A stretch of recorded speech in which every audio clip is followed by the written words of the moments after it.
Hey everyone, real quick before the show starts for real, I just want to let you know that there was a bit of an audio distortion in the interview that I failed to catch and was not able to remove. So I just wanted to say sorry in advance and also Happy New Year. Thank you so much for listening. In 2021, I hope to continue to bring you interesting, entertaining, and insightful interviews. And on that note, let's get the show started. This is Tabletop Babble, and I'm Amber.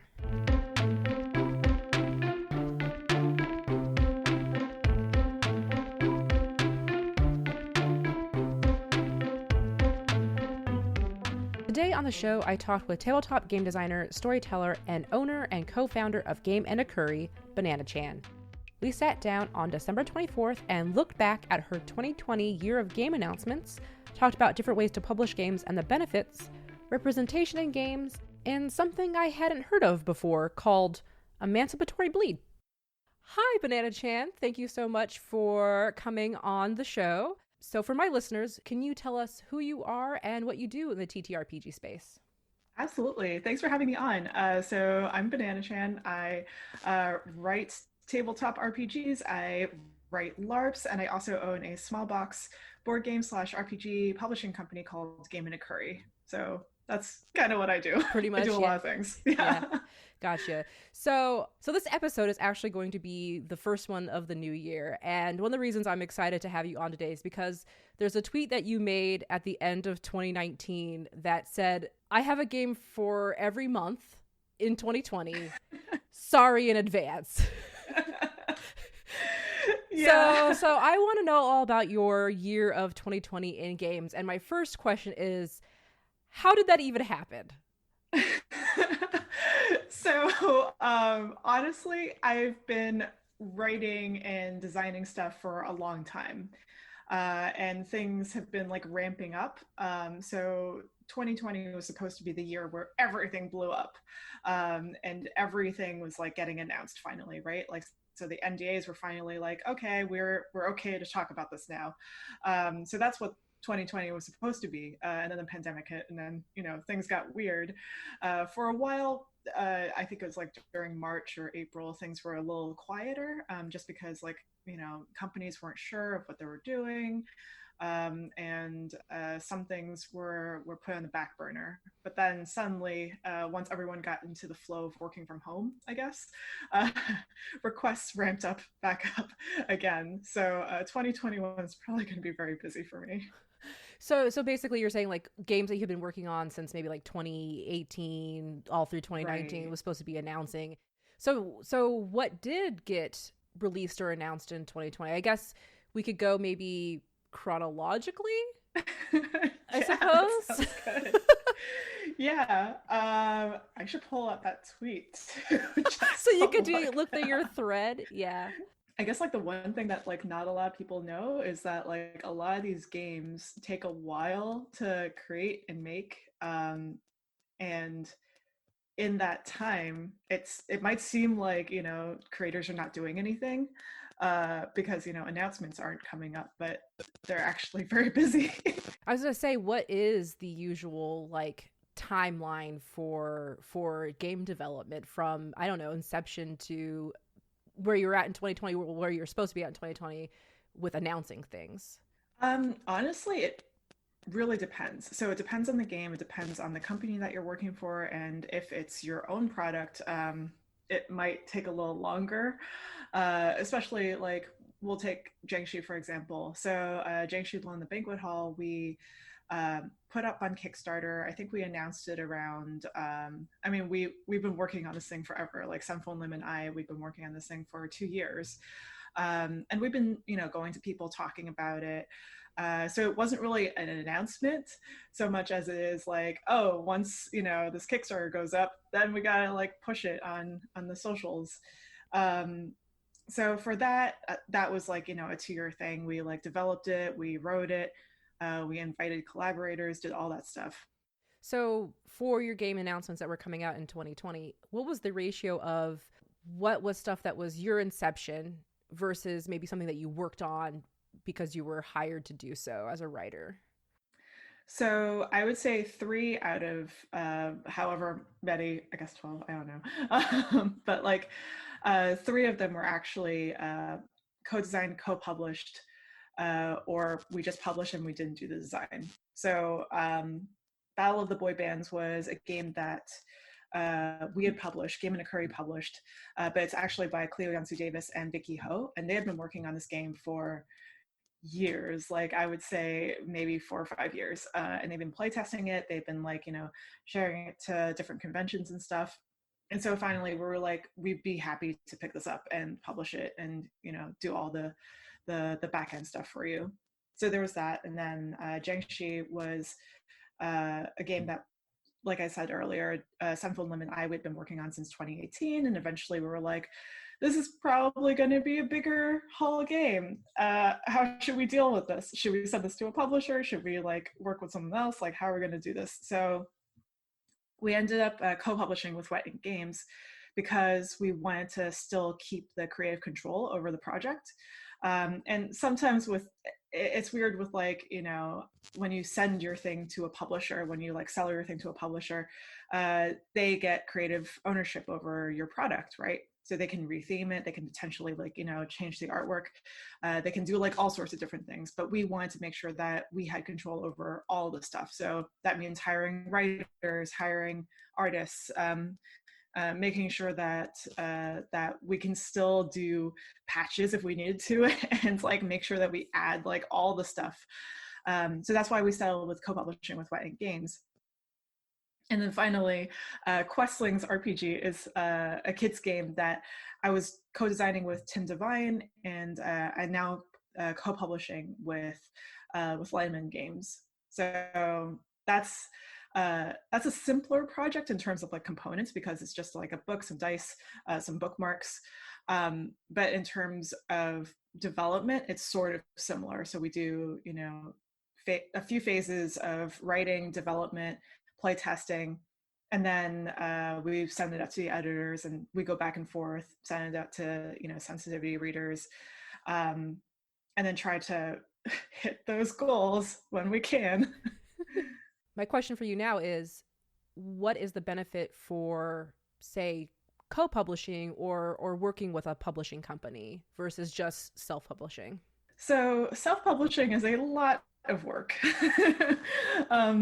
So I guess like the simplest way of putting it is that when you're self-publishing, you have to think about marketing. You have to think about the different things that go into, say you're doing this for a Kickstarter, right? You have to think about the different things that you have to do for the Kickstarter, meaning gaining followers before the Kickstarter launches, throughout the Kickstarter, answering questions, making sure that the Kickstarter page looks good, having a video, doing, Facebook ads, doing social media posts, and then, having all the follow-up afterwards. So that's one aspect of it. And that's even before you go to print and fulfillment and, all that stuff. So, there's that aspect of like, handling the Kickstarter. And then the other part is, talking to the manufacturer.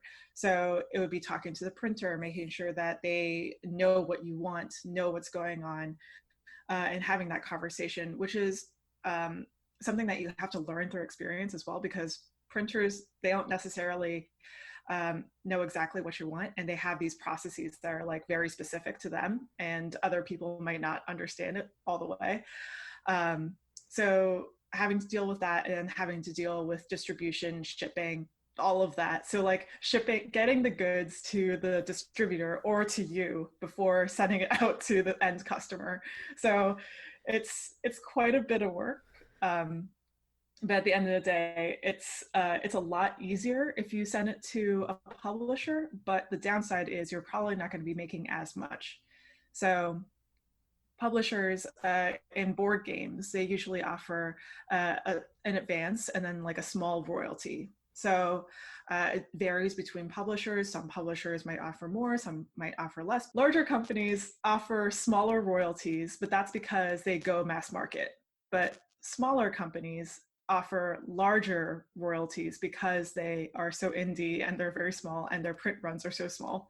So their print runs might be like 1,000 versus mass market would be like, tens of thousands, right?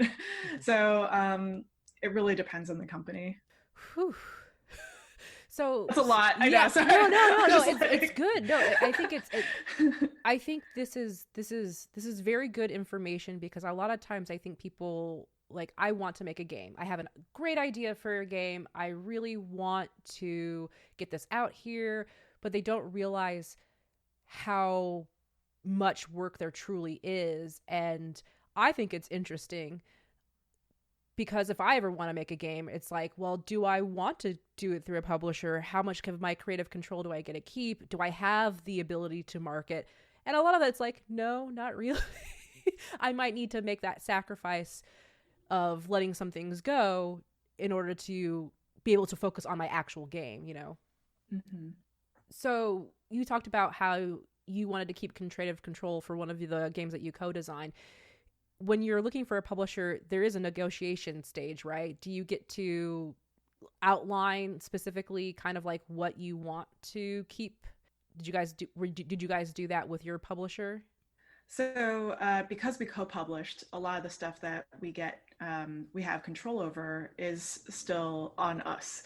So in terms of co-publishing, it's usually like a 50-50 split between the publishers after everything gets paid out. So writers, authors, designers, royalties, artists, manufacturing, all of that gets paid out. And then at the very end, whatever's left over gets split between the two companies.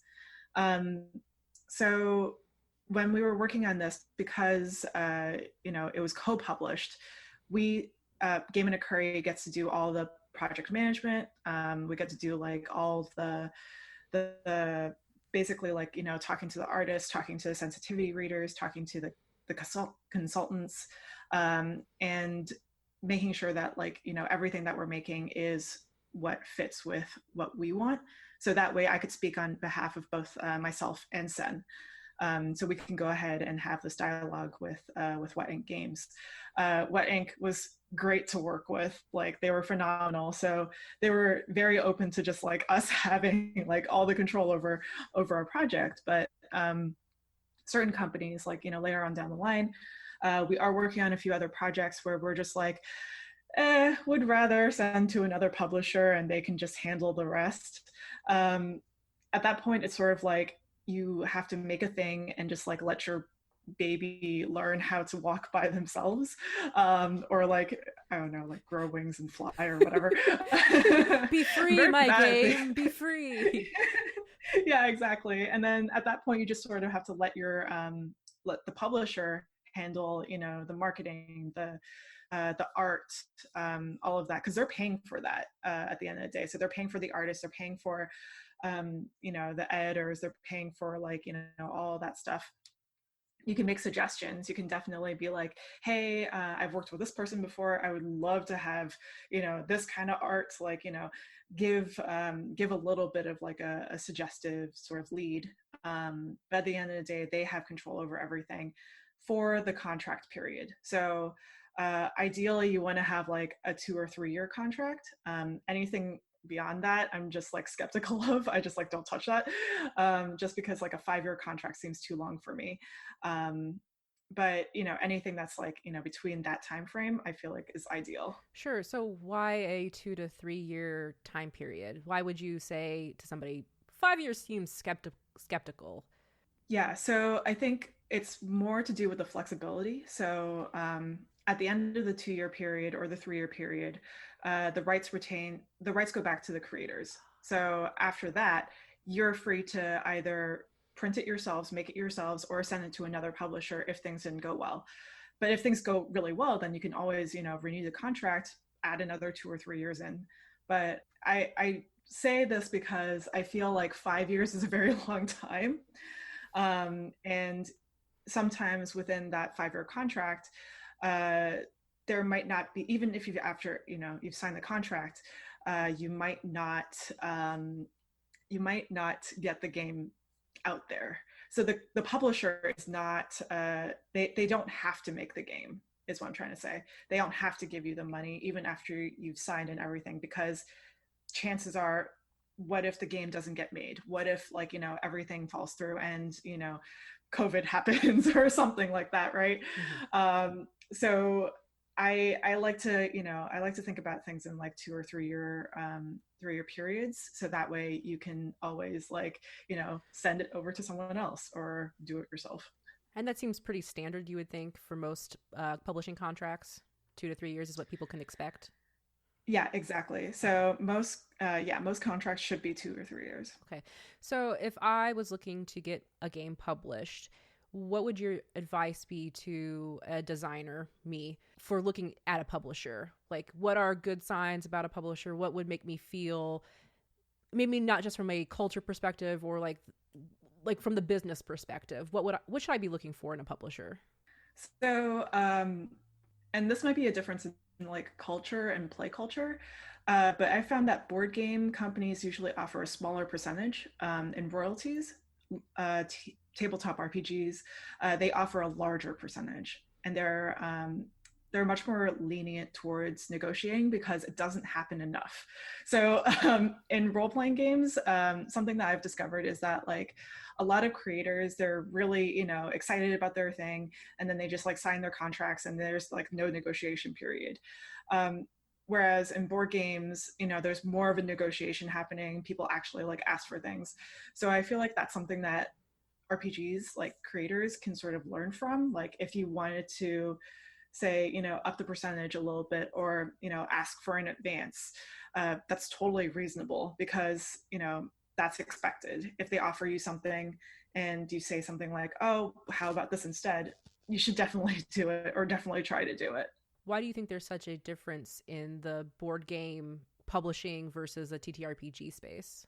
I think a lot of it has to do with how we treat the product. So, and I know it sounds like sort of very like commercial of me to say like it's a product, right?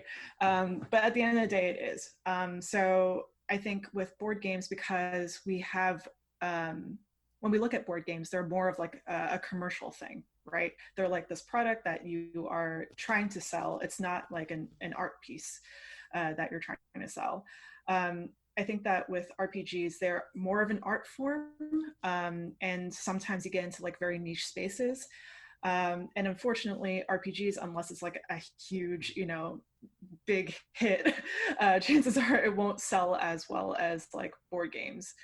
If you were to put like Magic, we'll talk in like Wizard of the Coast terms, right? If we were to put Magic and D&D in the same room, the sales for D&D are actually a lot less than Magic. And you could probably find the number somewhere. I don't work for Wizard of the Coast or anything, but like just saying off the top of my head, I remember somewhere that someone said that once. And it's more to do with like how easy it is to make the stuff, right? So cards are easy to make. Board games are generally really easy to make. And once you have like your mechanics down, that's it. Like you don't really have to think about like social interactions, how people like, talk around the table or anything else like that. With RPGs, you have to think about a lot of different things, especially with like user experience, because it's so, it's a lot more freeform, quote unquote, than like a board game, which is very confined within this tiny space. I think a lot of it has to do with play, but also a lot of it has to do with how it can be marketed.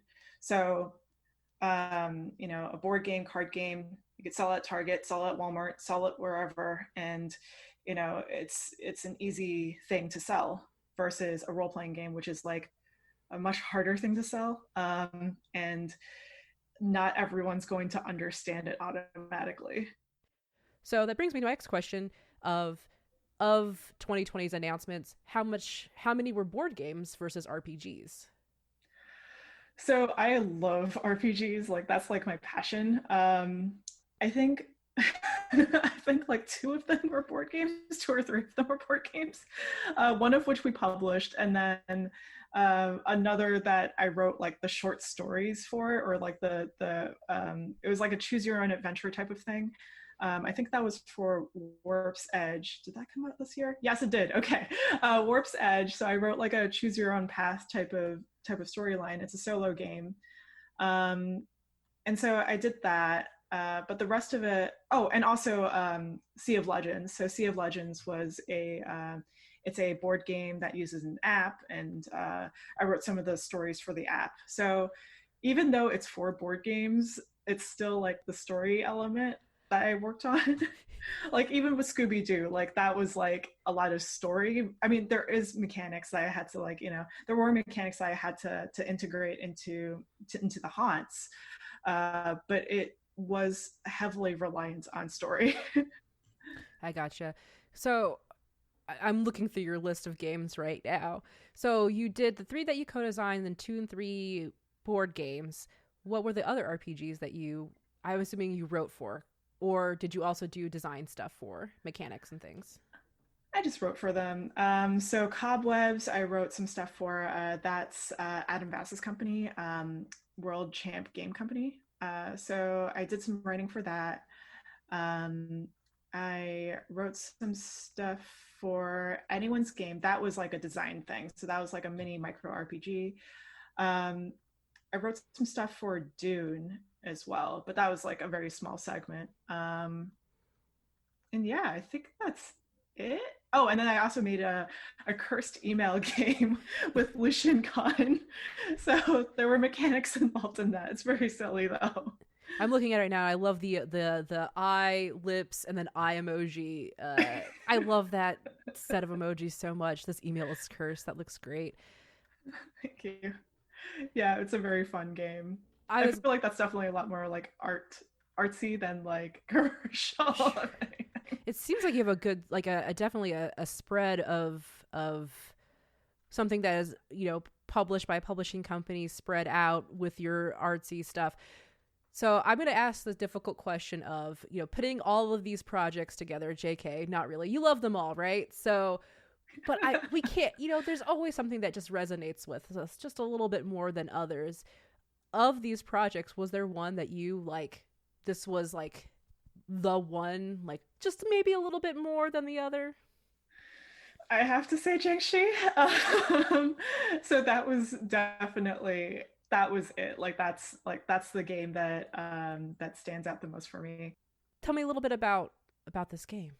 Yeah, absolutely. So Jiangxi Blow in the Banquet Hall, or Jiangshi Blow in the Banquet Hall, depending on which area of the Chinese diaspora you're from. It is a game about a Chinese family running a restaurant in the 1920s. And in the day, they're faced with the oppression and systemic racism of like, all the things, right? You're running a restaurant, you're like, having to deal with all the stuff. And then at night, the fears and the stress and like all the stuff gets manifested into hopping vampires, which are what Jiangshi are. And so it's got this like, it's got like horror elements, but you can definitely play it as if you're playing, an episode of Bob's Burgers, with like hopping vampires, because they're kind of silly. So when I saw this come out, one, food related, but two, it's like you don't see a lot of other cultural representations, or at least, blame it on Twitter algorithm somewhat. Not being viewed for me, but I don't really see a lot of Asian themed, or only in this past couple years have I seen more of this. So I'm assuming this was a big, huge thing for you and your design team to put this out. Yeah, for sure. There's been a bit of like talk and discourse, that dreaded word, right?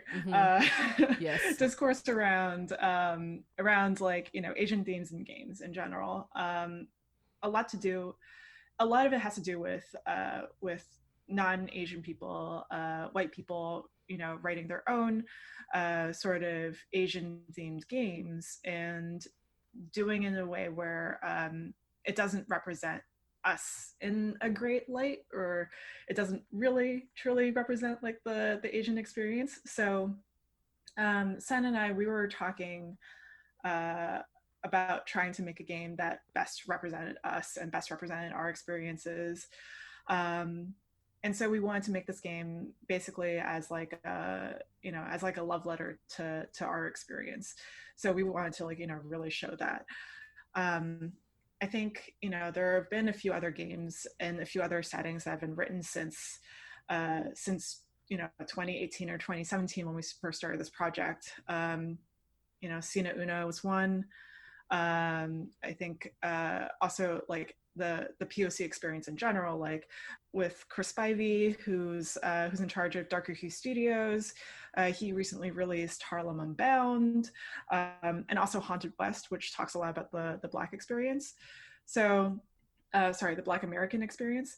So it's interesting to see that there are more games that are being put out that are about, other cultures and the BIMPOC experience in general, right? So like there are other things that are being made now by creators of color that are getting pushed to the forefront. We honestly didn't expect Jiangxi to do as well as it did. Like it was kind of shocking. So I mean, I'm happy that people are interested. Well, I mean, like I said, for myself, people are hungry for this. Ha ha. Oh boy. But it's true because for me, for a long time, being mixed Filipino, Black, white in Midwest United States, I only got basically the white cultural experience. And I don't think people understand, especially with my specific situation, that a lot of times we aren't visible because of just the areas that we are in. And so even our history, whereas my grandmother from the Philippines refused to teach us Tagalog because we would never use it. You're in America, you're American now. And it wasn't really celebrated or really talked about. And then when things like are coming out that this is Filipino culture, I'm like, here are my dollars. I want to reconnect, and I think that's the what you're seeing, why it's so literally, please, more. I want to see me. I want to see my culture, please. So I think it makes sense why this is the one that stood above all your other games, because this is, it's you, right? It's your experience. Yeah, we worked very hard on this, and yeah, like a lot of heart went into this. Like this is definitely like the game that's up there for us. And you was it basically an all POC design team? I'm gonna have to remember this. I think it was all of the writers, and all of the artists except for one. It was a large team. It was like 30, 35, almost 40 people, I think.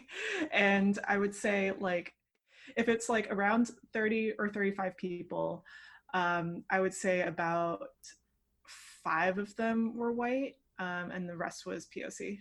Yeah, I'm looking at the list of some of the creative team right now, people that I know. We added more people. Oh, after this Kickstarter? Yeah. Well, because it's going back again where it's like this became so you hit, I think, did you hit every stretch goal too? No, not all of them, but almost all of them. Holy moly. Gold foil on the box. Woo!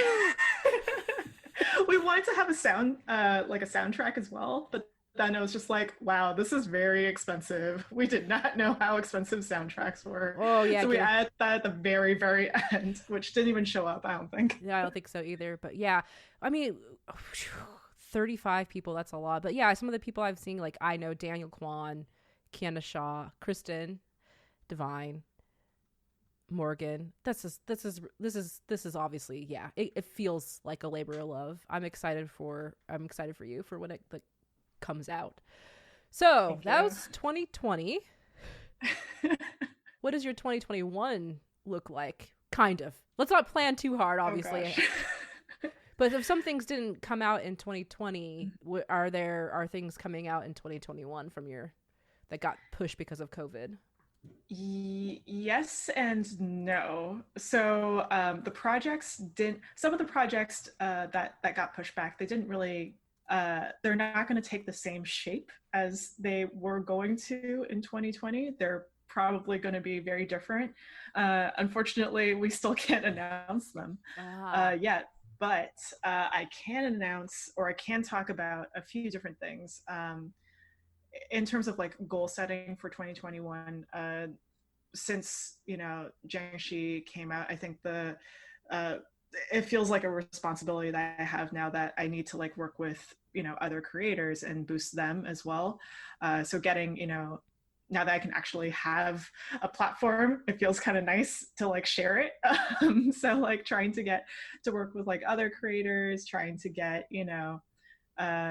some stuff out there, so that it's not just a few of us working towards a similar goal of sharing different BIMPOC experiences in games. So trying to work together with more people, that's my big end goal. I'll say that's like a 5-year goal, right?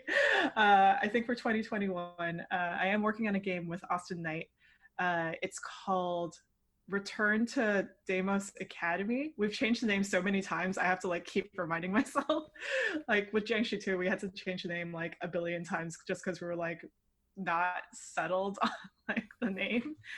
And this is going to be like another one of those labor of love type of things where I went to boarding school for 4 years growing up as a kid. And so this is going to be a game that's sort of about that and about like how weird and scary it is. So the game itself is you're adults and you're returning back to your old boarding school, but you have forgotten like a lot of things. Like you don't remember like much of your childhood. So as you're going through different rooms in the school, you're starting to remember things and you're trying to collect these memories. But some of the memories, like, you might want to forget them, so you would like tear them up. It's got like a very tactile element to it.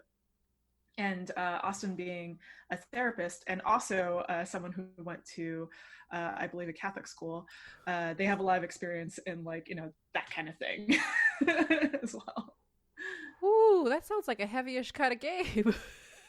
Emotionally? It is a horror game. Oh, yeah, because I did notice one of your favorite genres is horror. Yeah, I mean, obviously, definitely. yes. Yeah, I love that stuff too. I literally just had Cleo on last episode to talk about her projects and stuff, and Nice. we were talking about how we enjoy character suffering. But it's like we like games that there's obviously not a win condition. It's more about the experience.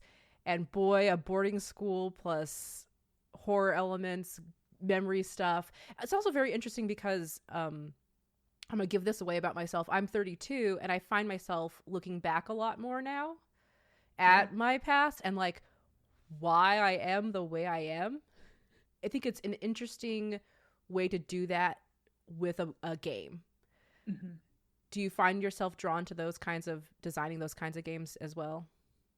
Yeah. So there's like a term that people use in LARP, which is like play to lose, which, you've heard of it. Like a lot of people like to play to lose to have a more interesting story. So there's that layer of it. And then the other layer of it is I just am interested in, stuff that's happened before, and using this as a cathartic experience or using it as like a quote unquote therapeutic experience, though it's not the same as real therapy, right?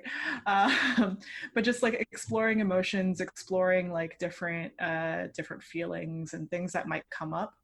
I think that's what I want to design towards, and having something that's horror based definitely adds to the experience. Yeah, definitely like some trauma to help you go through trauma. Right. But I think it's how I mean, a lot of the horror stuff, the horror stories or monsters are usually come from some either personal trauma, like it's a personification of someone's trauma or society's trauma. I think about like Godzilla, right? Who's this horror monster that is supposed to be representative of the bombings, right?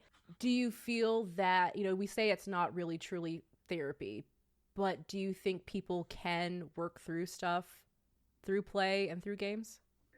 Yeah, I think so. So I think, yes, you can learn more about yourself through games if you let yourself learn about those things. And if you work within an environment that doesn't judge you, right? So if you're allowed to play, if you're allowed to, you know, just like try to learn more about yourself, then yes, it can parallel what it's like with therapy. And I think also this is something that's like that Janaea Kemper talks about a little bit.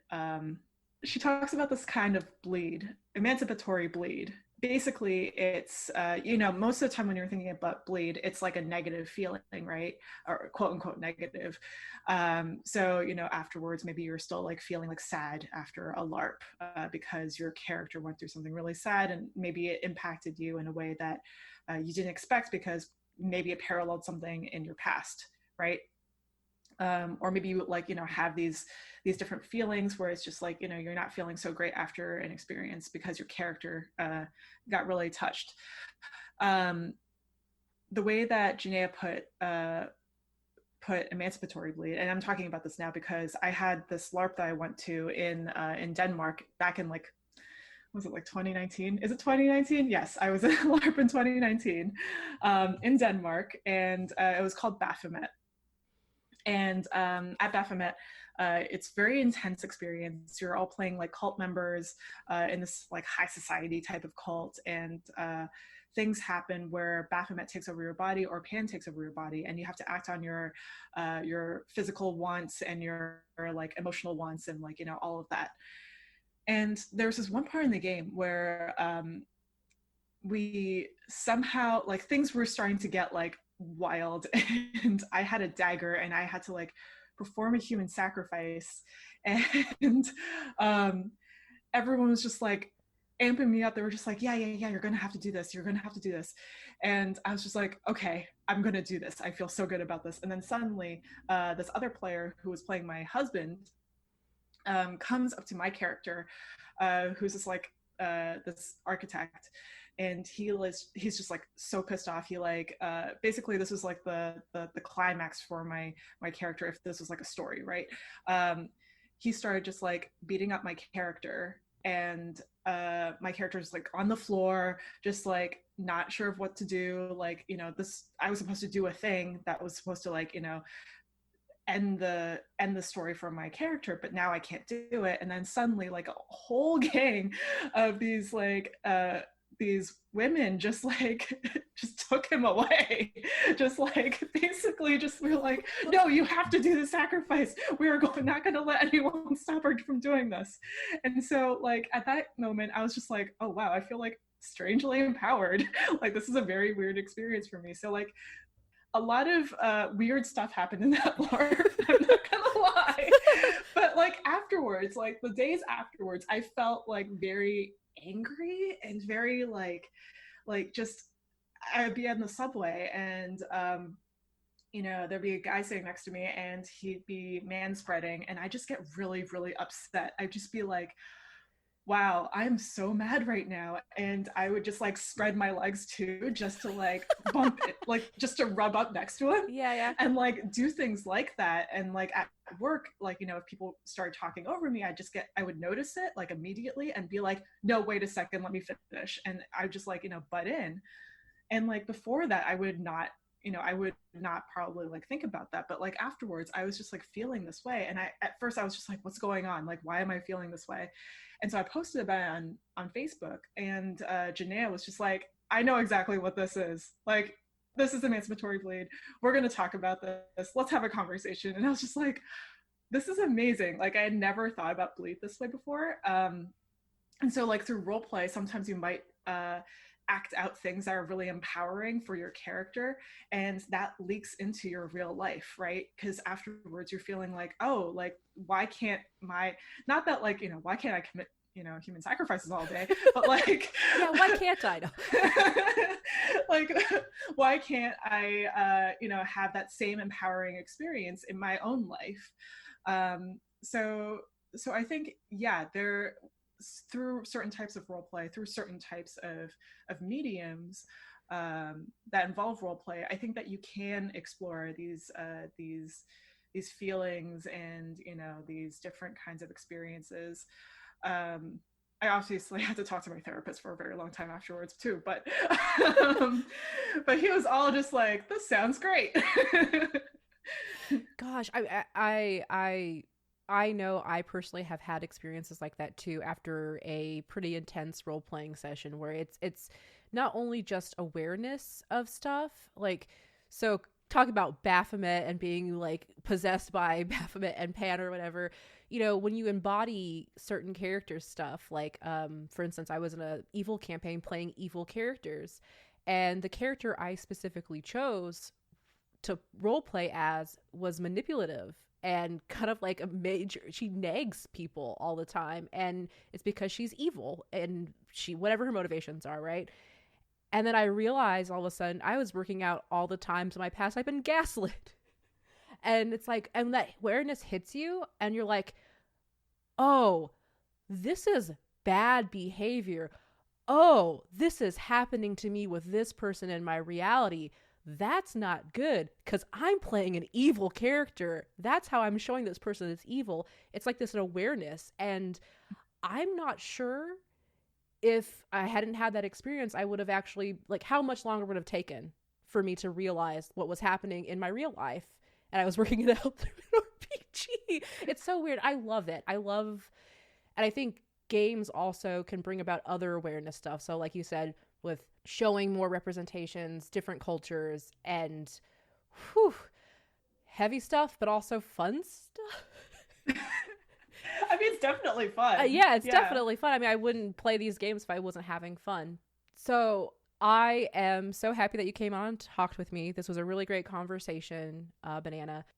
If people were looking for your work, where can they find it? And if you have any social media stuff or anything else you would like people to check out, can you please share that with us now? Yeah, absolutely. You can find me on Twitter at BananaChan Games. You can also find my company, Game and a Curry, at Game and a Curry on Twitter. We're also on Facebook, and I am in a Twitter rivalry with Austin Knight right now. So if you can, please follow them. Their social media handle is at Sailor SCT Austin. So that's SAILORSCTAUSTIN. So please follow them and get them to 2,000 followers. You're sticking to your goal already, your 2021 goal. You come onto a podcast, exactly. You're like, hey, follow this person. I love it. And we're also working on a game together, so. There you go. Yeah. All right. I look forward to your 2021 and seeing what you do. And thanks again. Thanks for having me. Thank you so much for listening, and I hope you enjoyed the show. Real quick before we go into our normal end of the show roll, I just wanted to throw it out there that I, Amber, have an Enamel Pin Kickstarter currently running until January 15th of 2021. If you or someone you know likes enamel pins, plus Magic the Gathering crossed with magical girl anime aesthetic, please check it out. You can find it on my Twitter at RocketOrca or by searching Magical Lands on Kickstarter. On Twitter, you can also find the other co-hosts of this show. Kenny is at Wolfmere and John is at Crossways GM. Tabletop Babble is part of the Geekspective Network. Go to geekspective.com to check out all our other shows or follow us on Twitter at Geekspective. Our theme music was provided by the Battle Bards.